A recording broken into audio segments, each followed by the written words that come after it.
हरियाणा के पंचकुला जिले में सिर्फ शहनाइयां नहीं बज रही थी, वहां दलित स्वाभिमान की हुंकार गूंज रही थी। मौली गांव में भीम आर्मी कार्यकर्ता रूबल आजाद की बारात निकाली जा रही थी, लेकिन जैसे ही दूल्हा घोड़ी पर चढ़ा, दबंगों की नींद सी उड़ गई। घोड़ी पर एक दलित कैसे चढ़ सकता है, ये चीज उनको बर्दाश्त नहीं हुई। बग्गी वाले को पीटकर भगा दिया गया और बारात रोक दी गई, मगर दबंग ये भूल गए थे कि ये किसी आम युवक की नहीं, बल्कि भीम आर्मी के सिपाही की बारात थी। रूबल ने फोन उठाया और कुछ ही देर में हरियाणा भीम आर्मी के प्रदेश अध्यक्ष पूरे दल बल के साथ गांव में पहुंच गए। वो जो घमंड से भरे चेहरों पर मुस्कान थी, पल ही में खौफ में बदल गई और फिर पहुंची पुलिस। और वही हुआ जो होना चाहिए था।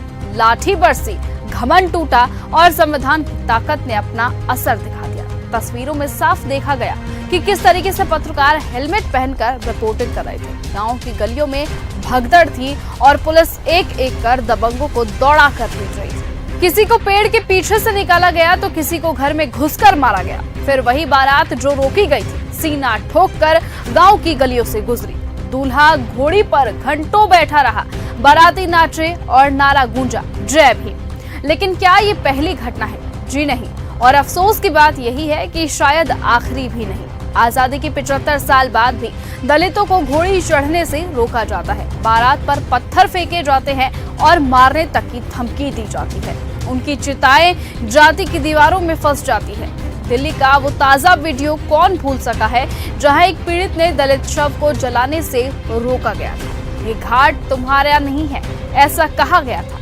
सोचिए, मृत्यु में भी बराबरी नहीं दी जाती है। इसी पर चंद्रशेखर आजाद का सीधा सवाल आए दिन सरकार से होता है कि जब तक राजनीतिक ताकत हाथ में नहीं आएगी, तब तक अत्याचार नहीं रुकेंगे। यूपी में अत्याचार के आंकड़े देश में सबसे ऊपर है।